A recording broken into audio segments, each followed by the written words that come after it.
नमस्कार, न्यूज़ डंका के बाद पते की में आपका स्वागत है।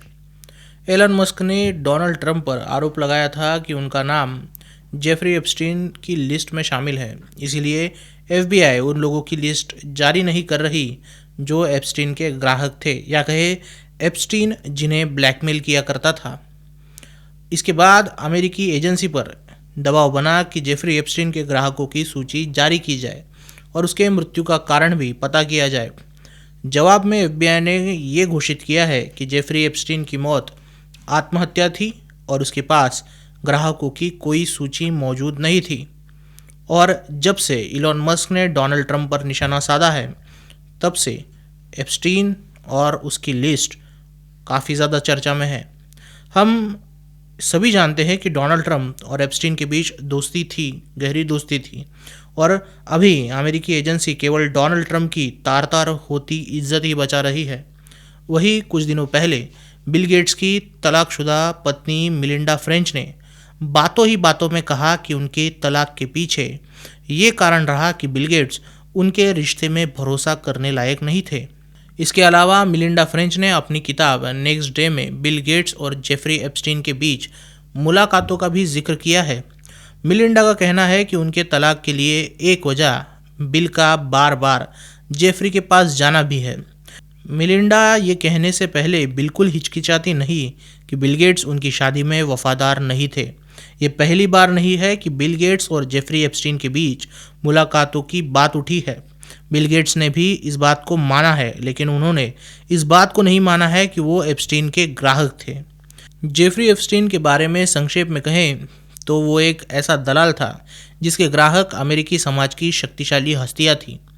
कलाकार, अभिनेता, गायक, उद्योगपति और सबसे महत्वपूर्ण राजनेता, ये सभी लोग जेफरी के साथ संपर्क में थे। उसके साथ आना जाना लगा रहता था। जेफरी इनके काले धन की हेरफेर और लेन देन के काम किया करता था। इसके अलावा वो नाबालिग लड़कियों की तस्करी करवाकर उन्हें अमेरिका के लिटिल सेंट जेम्स आइलैंड पर ले जाता, जहां उन लड़कियों के साथ जेफरी के ग्राहक यौन दुष्कर्म किया करते थे।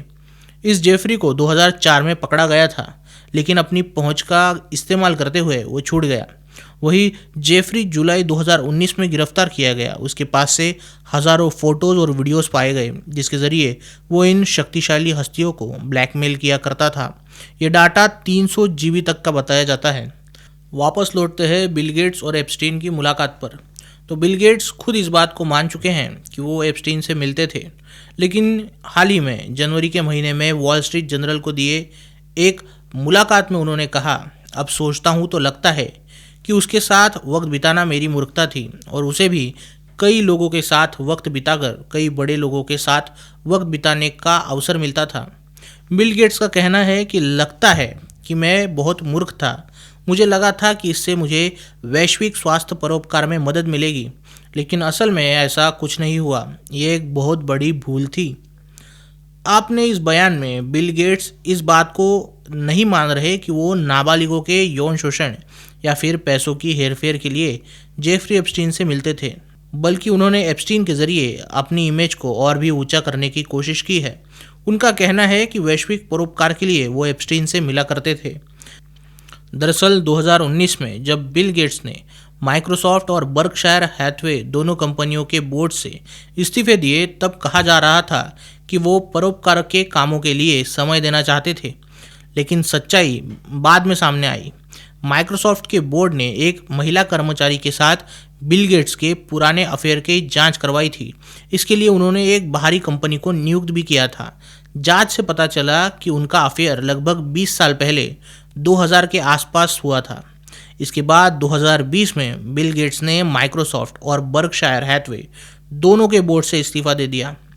अब जब कभी बिल गेट्स के चरित्र पर सवाल उठता है तो वो कोई परोपकार का काम कर रहे होते हैं, या कहना चाहते हैं कि वो परोपकार का काम शुरू करने जा रहे हैं। कहीं बिल गेट्स परोपकार की गलत परिभाषा तो नहीं जानते? आपको क्या लगता है? वीडियो के कमेंट सेक्शन में ज़रूर कहिए। वीडियो अच्छी लगी हो तो इसे लाइक कीजिए और न्यूज़ डंका हिंदी को सब्सक्राइब कीजिए। मिलते हैं अगले वीडियो में किसी नए मुद्दे के साथ। तब तक नमस्कार।